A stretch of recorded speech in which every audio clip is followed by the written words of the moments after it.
first questions. Who out there? Well, I wonder what your strategies would be where you see the vulnerabilities of Frank Wolf, where you would hit him the hardest in your campaign. As I said, I think it's his record. And people ask me, so Dennis, it's one of the top 3 questions. How are you going to beat Frank Wolf? And I look at what's happened in the past, and I don't think you can be a single-issue candidate and win in this race. I've told people, firstly, you have to go toe-to-toe with Frank Wolf on every issue, and you have to be knowledgeable on every issue. His record is vulnerable, but it's going to take time to mine that information to take that aspect to the race.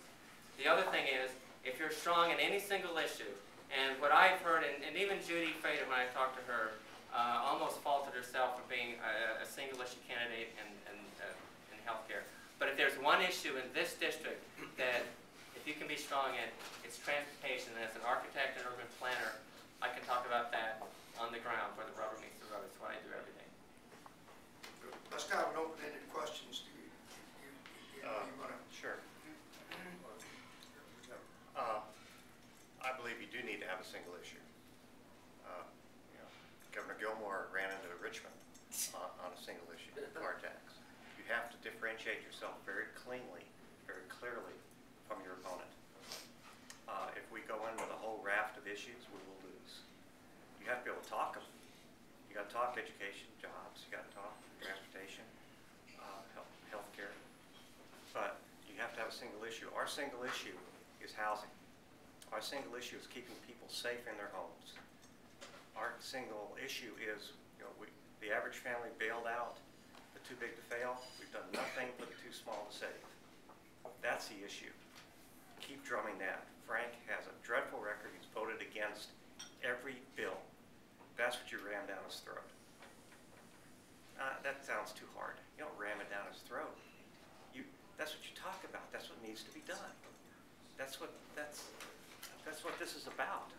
That's what we as Democrats are about. That's what people want. You differentiate yourself from your opponent. You run strong at Fairfax. You have an advantage in Loudoun, and you minimize your losses out west. That's the basic strategy.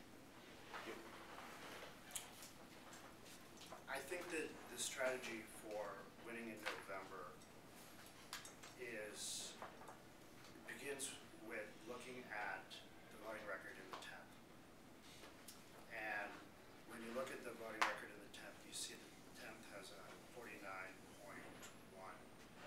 DPI. Okay?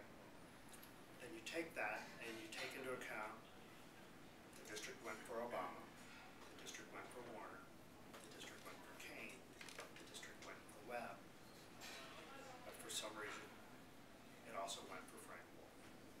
What is that? Why? And one of the main issues that I think a candidate needs to have to be successful is to run on a populist message. I hear what both these gentlemen are saying, and I disagree. I think that running on bread and butter, meat and potatoes issues is what will resonate best with voters in the 10th. It's a big district. It's a big district to pick one issue and say that that's going to resonate with everybody. The people who are in Clark County, the people who are in Loudoun, the people who are in Fairfax, all right, to say that there's one thing that's going to speak to everyone, I'm not so sure. But I do think that one thing that everyone is concerned about is keeping food on the table, paying their mortgage, keeping their job, and putting their kids through school. And that somebody out there is making sure that it's not going to get any worse. Question? Huh? I have a question for the three of you. Do you prefer a primary, a caucus, a firehouse primary? What do you want? My preference right now, and I'm open, I haven't made up my mind, my preference is primary. Several reasons. One is name recognition gets us out.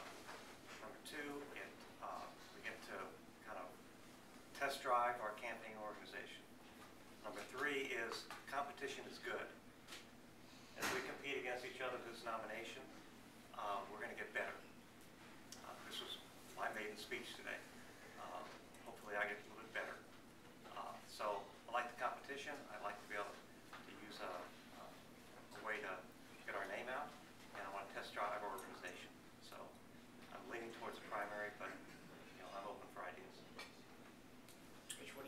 My preference is to have the other two gentlemen drop out.